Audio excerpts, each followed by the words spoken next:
Fala galera! Sejam todos bem-vindos e todas bem-vindas para mais um Bora Ler a Bíblia. Sim, neste dia iremos ler e estudar o capítulo 3 de Neemias. Estamos aí estudando e iremos estudar aí nos próximos capítulos também o livro de Neemias, um livro muito da hora. Então já vão pegando aí seus lápis, suas canetas, suas bíblias, caderno de anotação, marca-texto. Senta-se aí na poltrona, no sofá, na cama, se ajeita aí dentro do carro, no trabalho, onde quer que você esteja ouvindo este episódio.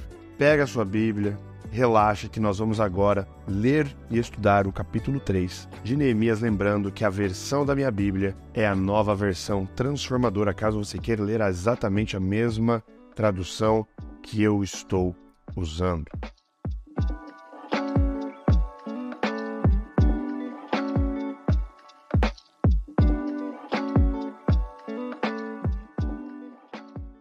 Bom, recapitulando os episódios anteriores, nós vimos aí todo o planejamento de Neemias para pedir para o rei Artaxerxes para ir ajudar a reconstrução dos muros de Jerusalém.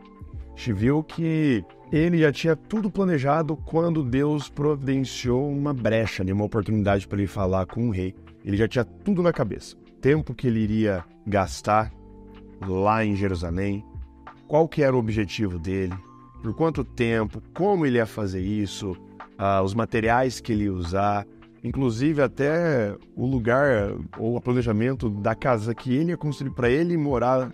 Ele tinha tudo isso já preparado. E agora o rei permite que ele viaje, ele vai, e aí ele vai dar uma espionada nos muros, não conta o plano dele inicialmente para ninguém. Ele dá uma boa ronda nos muros, vê como é que tá tudo destruído. E obviamente ali não era interesse dos vizinhos, né? A boa vizinhança, entre aspas, que eles reconstruíssem os muros, porque era muito mais fácil eles saquearem a cidade quando eles queriam. E muro, gente, vale lembrar, né? Que muro na antiguidade, para qualquer cidade, significava proteção. Não existia outra finalidade do muro a não ser se proteger. Então, para os vizinhos que tinham outros interesses, a reconstrução desse muro não era vista com bons olhos.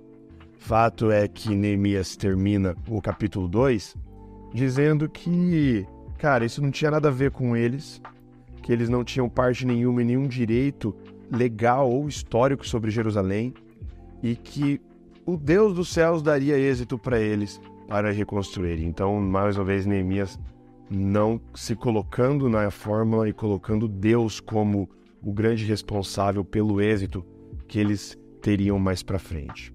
Agora então começamos o capítulo 3, e o capítulo 3, verso 1, começa assim. Então o sumo sacerdote Eliasibe e os outros sacerdotes começaram a reconstruir a porta das ovelhas.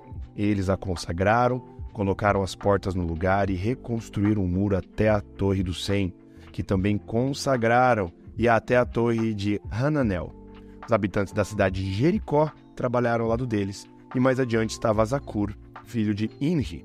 Bom, uma pausa aqui muito grande, e eu quero fazer esse grande parênteses, é que é o seguinte, esse capítulo aqui, vocês já vão perceber, tem um único grande objetivo: colocar os nomes das pessoas que ali no começo ajudaram a reconstrução do Muro de Jerusalém. Todos os que participaram de alguma forma, Neemias registrou no livro. Que fica um grande ensinamento para a gente, né? Nós temos dado devido reconhecimento às pessoas que nos ajudaram a chegar onde nós estamos hoje, seja amigos, colegas de trabalho, familiares, enfim. Será que você tem dado, será que nós temos dado o devido reconhecimento? Será que temos dado o valor necessário e merecido a essas pessoas, ou a gente tem tentado tomar todas as glórias para nós mesmos? Aqui Neemias registra, ele faz questão no capítulo 3 de registrar as pessoas que ajudaram, e mal sabiam elas que os nomes delas seriam eternizados, literalmente, né?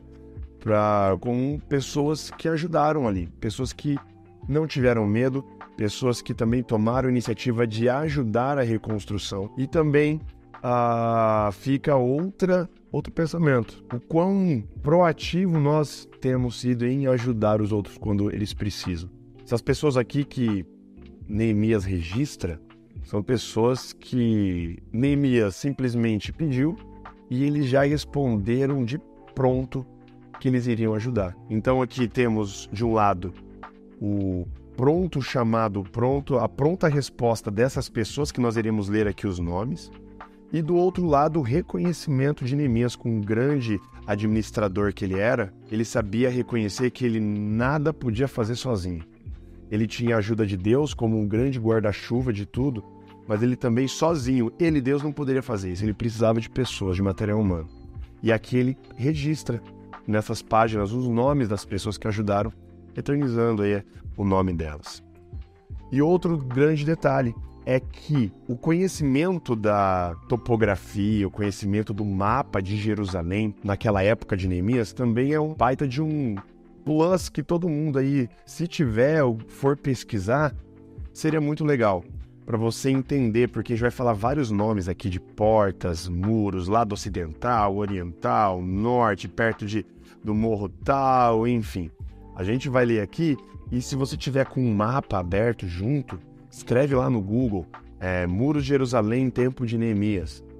Reconstrução dos muros no Google, vê a imagem enquanto a gente lê aqui, enquanto você acompanha a leitura, vai dando uma olhada para você entender, para você ter uma visualização do quão foi o trabalhoso ali, qual foi o planejamento que Neemias tinha. Voltando então para o verso 3, a porta do peixe foi construída pelos filhos de Hassenaá. Colocaram as vigas, levantaram as portas e puseram os ferrolhos e as trancas. Meremote, filho de Urias e neto de Jacós, consertou o trecho seguinte do muro. Ao seu lado estava Mesulão, filho de Berequias e neto de Mesezabel, e mais adiante Zadok, filho de Baaná. Os habitantes de Tecoa consertaram o trecho seguinte, embora seus líderes se recusassem a trabalhar com os supervisores da construção. Os reparos da porta antiga, ou porta velha, depende da sua tradução, foram realizados por Joiada, filho de Pazéia, e por Mesulão, filho de Bezodias. Colocaram as vigas, levantaram as portas e puseram os ferrolhos e as trancas. Ao lado deles estavam Melatias de Gibeon, Jadom de Merenote, homens de Gibeon e homens de Mispá, cidades sob a autoridade do governador da província a oeste do rio Eufrates. Uziel, filho de Haraías, ourives de profissão, consertou o trecho seguinte, e mais adiante estava Ananias, fabricante de perfumes. Reconstruíram Jerusalém até o Muro Largo.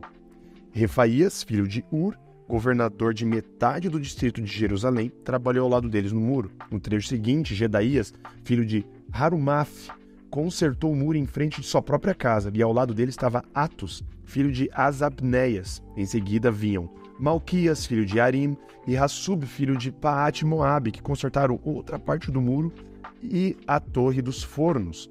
Salum, filho de Aloés, e as filhas dele consertaram o trecho seguinte. Salum era governador da outra metade do distrito de Jerusalém.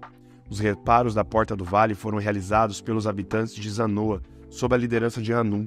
Levantaram as portas e puseram os ferrolhos e as trancas. Também consertaram os 450 metros seguintes do muro até a Porta do Esterco. Os reparos da Porta do Esterco foram realizados por Malquias, filho de Recabe, governador do distrito de Bet-Haquerem. Ele a reconstruiu, levantou as portas e pôs os ferrolhos e as trancas. Os reparos da Porta da Fonte foram realizados por Salum, filho de Col-Rosé, governador do distrito de Mispá. Ele a reconstruiu, colocou o telhado, levantou as portas e pôs os ferrolhos e as trancas. Além disso, consertou o muro do tanque de Siloé, perto do jardim do rei, e reconstruiu o muro até os degraus que descem da cidade de Davi. Ao lado dele estava Neemias, filho de Asbuc, governador de metade do distrito de Bet-Zur. Ele reconstruiu o muro desde o lugar em frente dos túmulos da família de Davi até o reservatório de água e até a casa dos guerreiros. Os reparos do trecho seguinte foram realizados por um grupo de levitas que trabalharam sob a supervisão de Reum, filho de Bani. Olha aqui, você vê que então, eu já tinha lido no começo de Eliasib, que eram sacerdotes, que teoricamente não precisariam se envolver nessa parte, tinham que se preocupar ali teoricamente somente com o templo. Mas agora a gente vê que levitas ali, que a função deles era cuidar do templo, sacerdotes, também trabalharam aqui.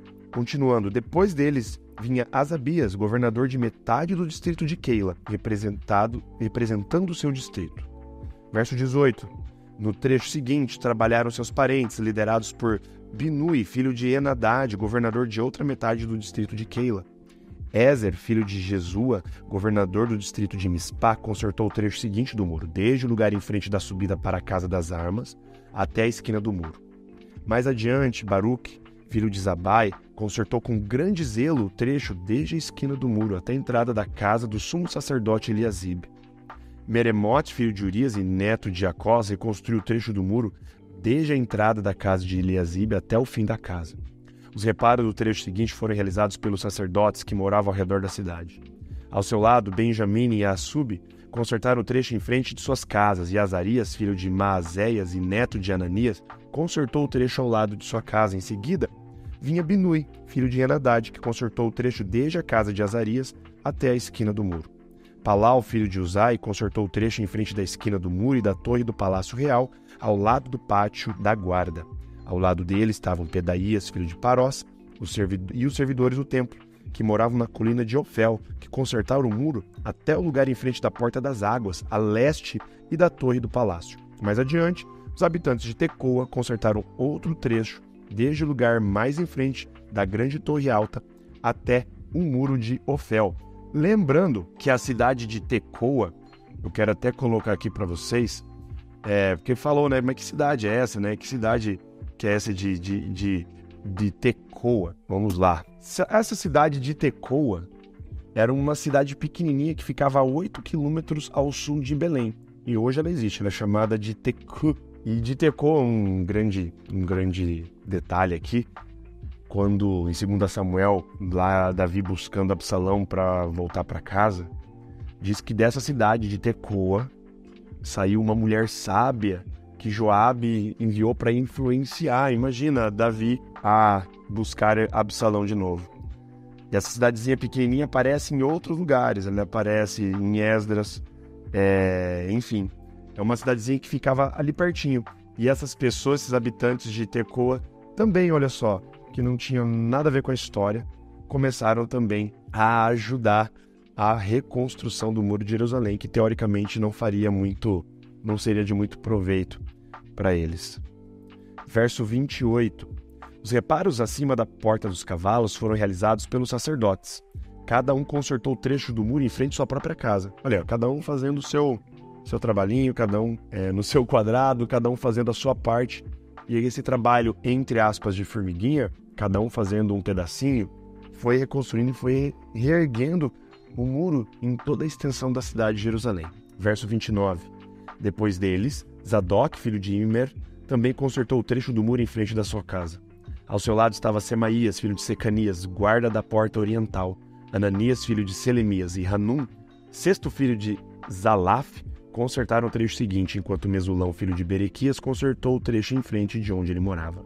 Malquias, um dos ourives, consertou o muro até as casas para os servidores do templo e para os negociantes, em frente da porta da guarda. Então continuou o trabalho até a sala superior da esquina. Os outros ourives e negociantes consertaram o muro desde a sala superior da esquina até a porta das ovelhas. E assim terminamos o capítulo 3.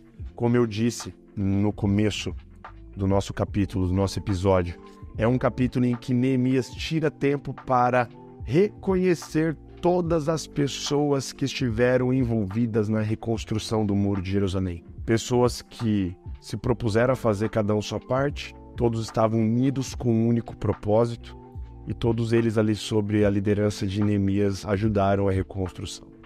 Mas já fica uma grande interrogação para o próximo episódio. Com certeza, vocês já imaginam que você não se reconstrói os muros de um dia para o outro. E os adversários, os inimigos ali de Neemias e do povo, estavam só observando. Então, Sambalate, Tobias e Gesema, esses três nomes, esses três caras, eles estavam observando tudo isso. E eles não vão ficar quietos. Mas o que irá acontecer, né, nós iremos ver no próximo episódio, no próximo capítulo 4. Não avancem, não pulem, não vão com a sede ao pote de já ver o que vai acontecer no próximo episódio.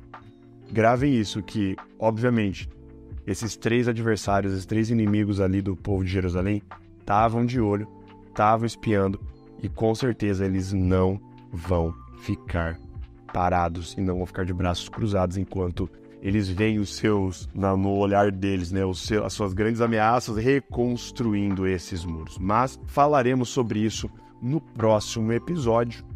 E eu já queria agradecer a todos vocês pela audiência, agradecer a todos aí pelo carinho que eu tenho recebido nas redes sociais, pelo retorno do Bora Ler a Bíblia. Lembrando, gente, que nós agora estamos em diversas plataformas. Você pode estar ouvindo isso no Spotify, no Deezer, no Apple Podcasts e no Amazon Podcast, entre outros aí que irão também ser upados em breve. Então, caso você tenha qualquer um desses e já tenha a assinatura de qualquer um desses, saiba que também estamos presentes nessas plataformas de podcast. Beleza, gente? Então ficamos por aqui pelo capítulo de hoje e no próximo capítulo então estudaremos e leremos o capítulo 4 de Neemias, quando vai começar a oposição dos inimigos à reconstrução dos muros.